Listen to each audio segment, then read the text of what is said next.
Good morning and welcome to the Core Connection. I'm Mira Rubin here with you on Enlightened World Network. And today's topic is respect. And we're going to be looking at respect for ourselves, respect for others, and what it means to grant respect and earn respect and be respectful. And it should be an interesting conversation. But before we get started, let's take a minute to get present and settled in. Let's take a deep breath in through your nose and hold it. And imagine clean, crisp oxygen flooding your lungs, flowing into your bloodstream, nourishing all your cells, all your organs. And as you exhale, exhale any tension, any stress, any toxicity, negativity. And let's take another deep breath in through your nose and hold it.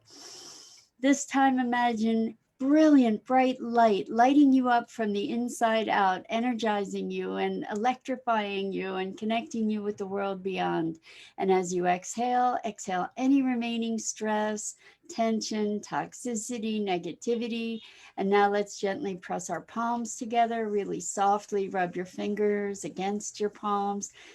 Feel the deliciousness of that sensation just in the fingertips, in the palms of your hands, and allow yourselves to become present right here, right now.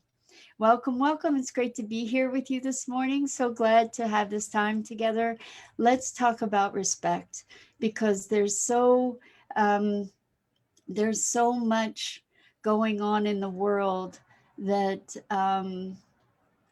that if we were more respectful of ourselves and of others, I think that there would be a pathway to communication.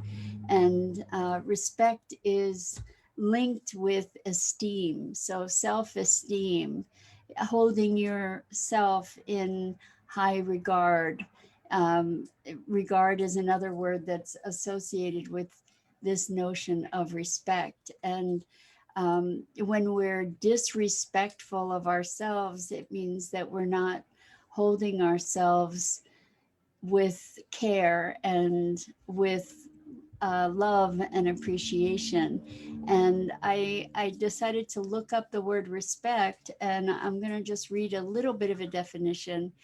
It says respect, also called esteem, this is from Wikipedia, by the way, is a positive feeling or action shown towards someone or something considered important or held in high esteem or regard. It conveys a sense of admiration for good or valuable qualities, and it's also the process of honoring someone by exhibiting care, concern, or consideration for their needs and feelings. And so in terms, good morning, Rosalind. Great to have you here this morning. Thanks so much for being with us. Um, when we think of respect, I have heard people say, well, they need to earn my respect, and uh, I really don't respect them. And I'm wondering if maybe we can make a distinction between respecting someone's ideas and beliefs and behaviors, even perhaps, and a foundational respect for others as and self as human beings, just by virtue of our being, and that we all deserve respect, a fundamental respect and care for by virtue of the fact that we are alive. And if we were to be respectful of ourselves and others, we would also be, just by virtue of being alive, we would be respectful of nature and of other living creatures and of the gifts and the bounty that we have available to us in the world. And Maggie's here, Rosalind. Maggie, she's exploring. She'll probably come over a little bit later, but she's flying around. Thanks for asking. She's getting acclimated to her new home. So for those of you who don't know who Maggie is, she is a green cheek conure that has become a recent addition to my family. She will steal the show any minute now. But in the meantime, so when we think about respect, um, oftentimes there is an indignation associated with the words like, I don't respect you, or you've got to earn my respect, or don't be disrespectful. And I think it's important for us to be looking as we're moving into creating a new future and a new paradigm.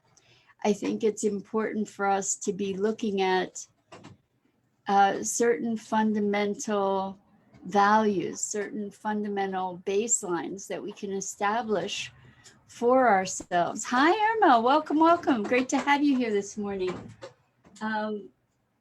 Maggie is playing with all kinds of things. It's amazing how Maggie the bird, the green cheek conure, can pick up things that are many times her size, and she likes to drop things off of surfaces. I think she's exploring gravity at this moment, and she likes to pick things up and drop them. My cat used to do that too. Anyway,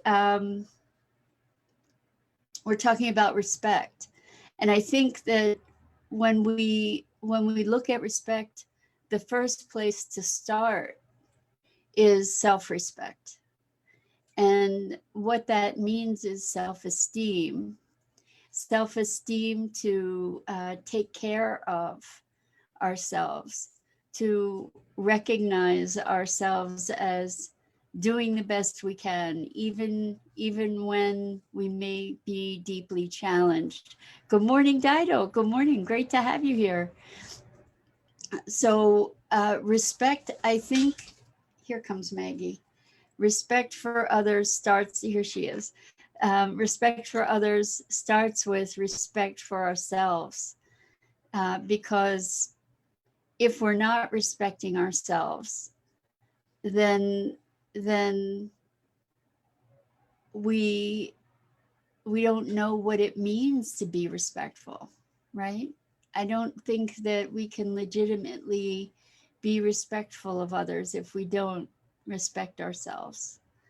And so there's a certain, there's the association of the word esteem, and to hold ourselves in esteem, I think is an aspect of holding ourselves as worthy. And any human being, any living creature is alive and deserves that degree. Maggie, no. Maggie, no. Sorry. Maggie, no. Ow. Maggie, no. No biting. Good girl. Good girl. She likes to chew on my earrings and consequently my ear. And so you can see I only have one earring left, and that's because it's stuck in my ear right now. Anyway, so what I'm proposing here is that certain respect for ideas and maybe behaviors needs to be earned. But what if what if we were to operate from a fundamental place of respect? Respect for ourselves, respect for others, respect for nature. What would that look like? How might that change our whole experience of life in the world if we were able to be respectful as a foundation? And what would it look like? It might look like being willing to listen to other vantage points. It might be creating more equitable practices if we operated from a foundational place of respect.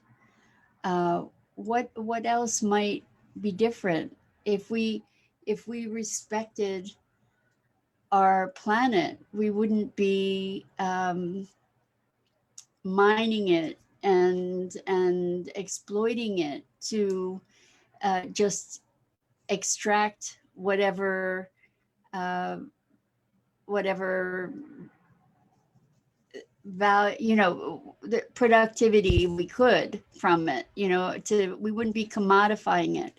And this comes back to a conversation that we've had many times about externalities and externalizing value rather than recognizing the intrinsic value of life itself and nature itself, without having to without valuing things based on commodity or productivity per se, but to be able to just recognize the innate value. And so I know that with human beings, it's really, really tough sometimes when people have such oppositional viewpoints to one another. But if we can enable ourselves to find a place of respect and reverence for one another and move from that point, perhaps we can create greater unity. Perhaps we can create greater communication and understanding. And I think what I'm thinking of is the idea of love our brother and sister, whatever, love each other as we would love ourselves. The problem is that so many of us aren't expressing that love for ourselves and respect for ourselves. And so we can potentially, as painful as it may feel sometimes, to relinquish the very firm hold we have on our positions, that perhaps we can be respectful of the rights of others to hold their positions as well. Now, that doesn't justify behavior necessarily.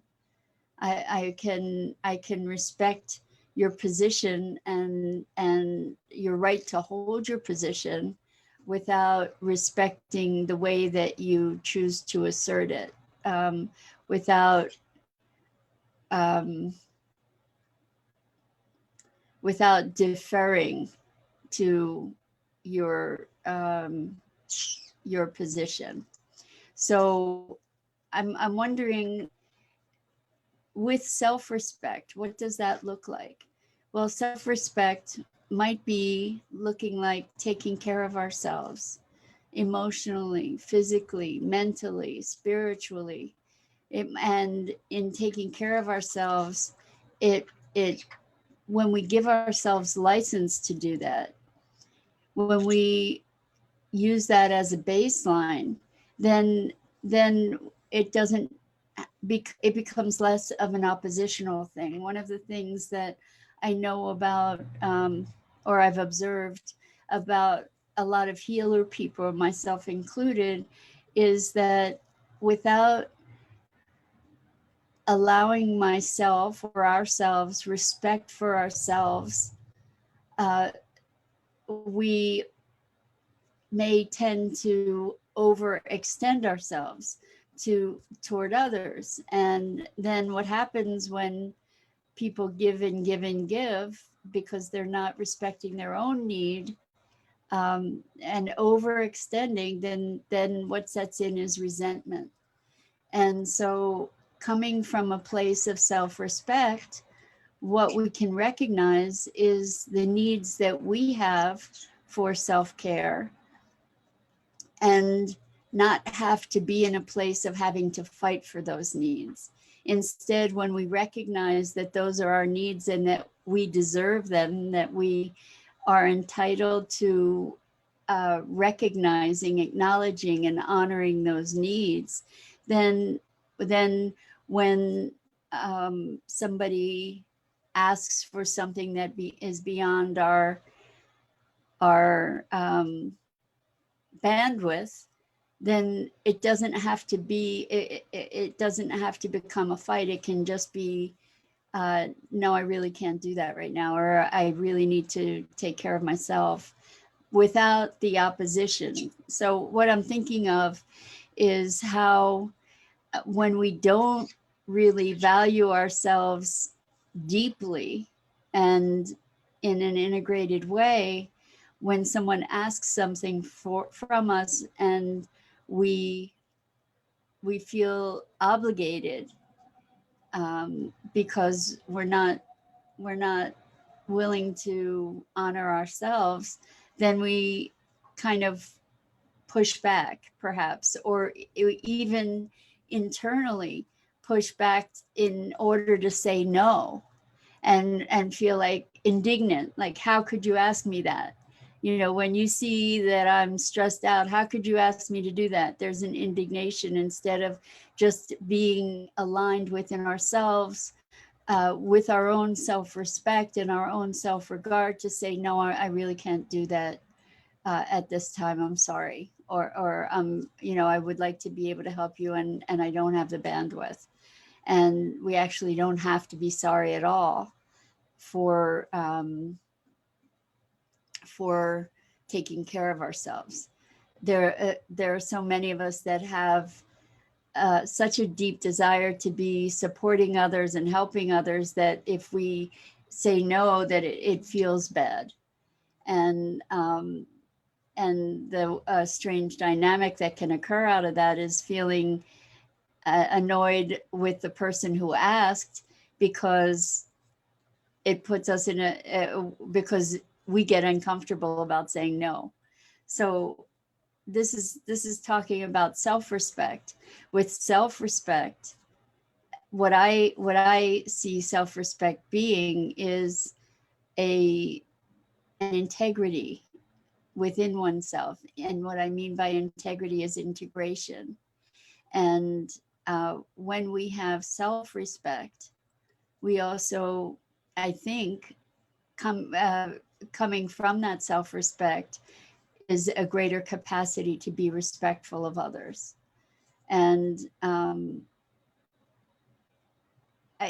there is an aspect of the definition of respect that kind of talks about veneration and, you know, really admiring someone else. I think we can recontextualize these notions that there is a basic respect that we can grant to the world and all our interactions, to be respectful, meaning to be honoring others and existence just by virtue of the fact of their existence. So if we look at the word disrespectful, I think that I see where disrespect plays out in language a lot. There's so many levels to be considering this conversation. There is the basic existence level, for sure. And then there is the level of interactions with people whose ideas and behaviors are perhaps anathema to you, to like just in total opposition. And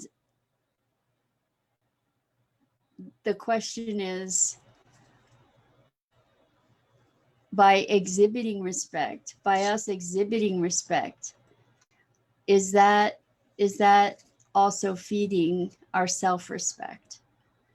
When we are able to exhibit respect for others, or to interact respectfully with others, despite oppositional view, then that is, I believe, feeding our own sense of presence and alignment with who we are. And I you know, sometimes when we bring up these topics, there are specific motivations, like something that triggered the conversation. In this case, in this case, I just am becoming very aware of the lack of respect that humanity has evidenced for our living world, for ourselves, for our nature, for our planet, for the resources and gifts that we all um, sustain ourselves with.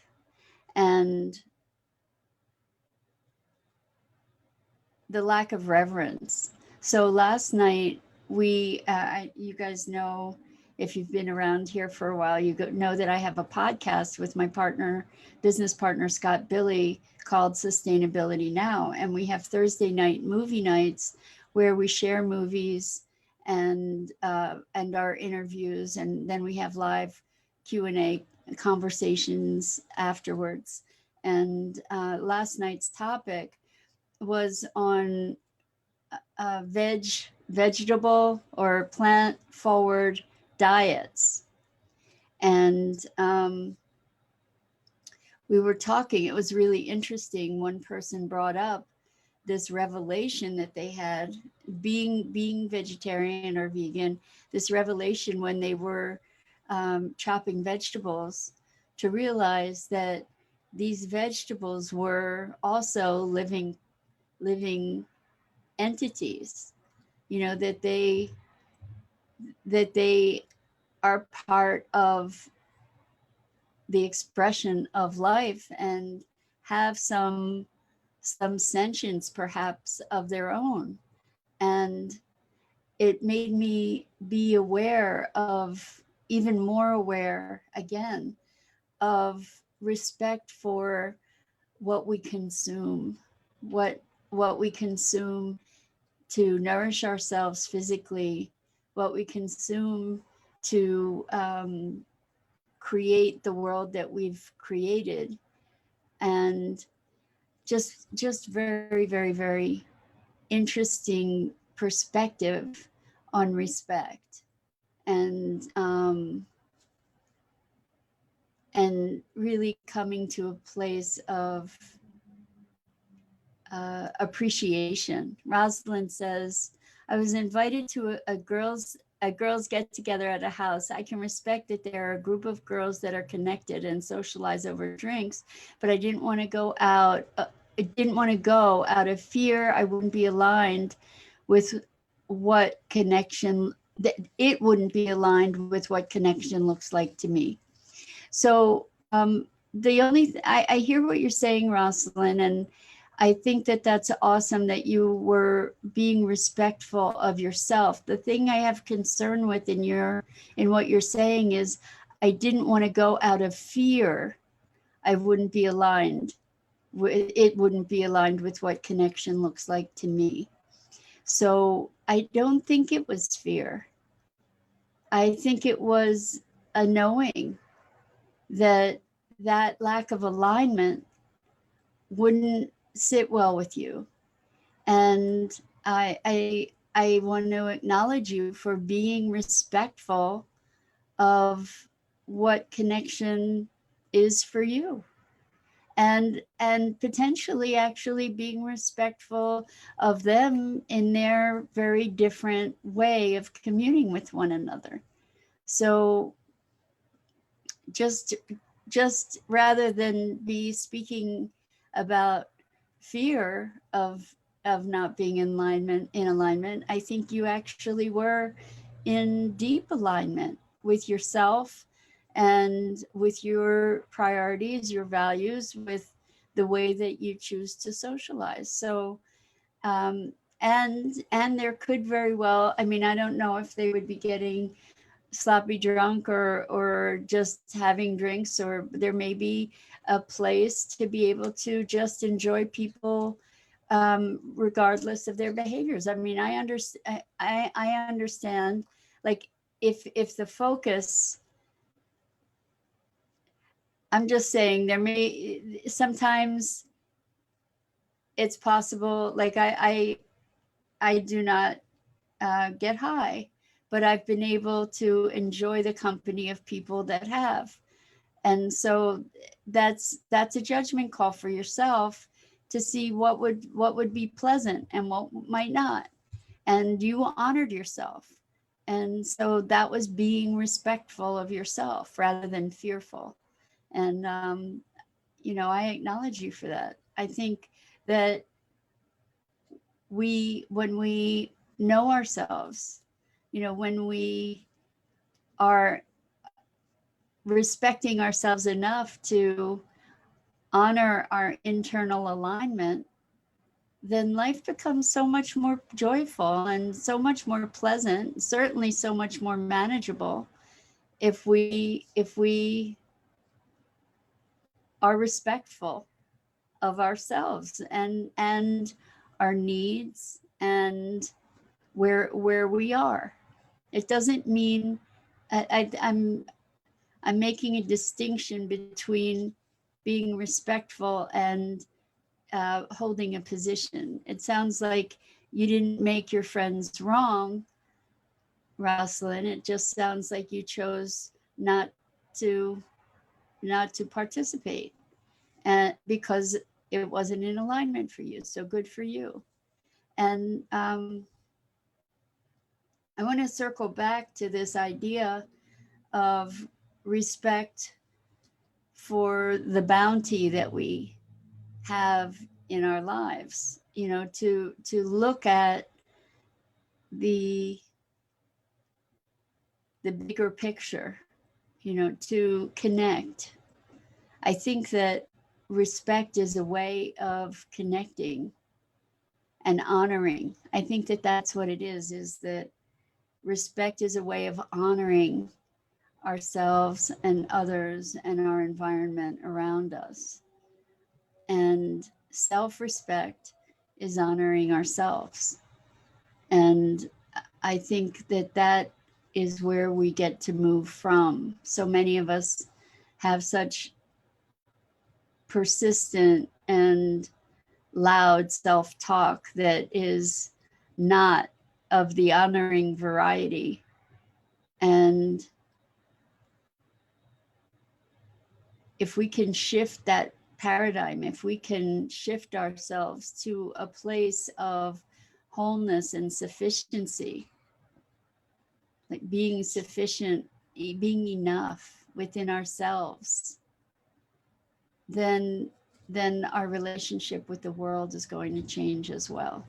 If I am sufficient within myself, if I respect myself and am integrated and aligned with myself and sufficient, then I don't need you to be any particular way.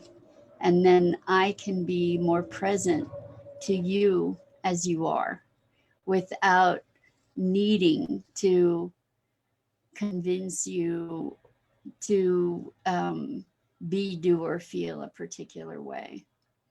And I, therefore, because I don't need anything from you, I have a better capacity to connect with you more intimately, because I'm not threatened by the possibility that you won't fulfill my desires or needs. And I don't have to manipulate or demand because we're able to be in greater communion potentially. I'm able to be more present to the interaction with you. And so I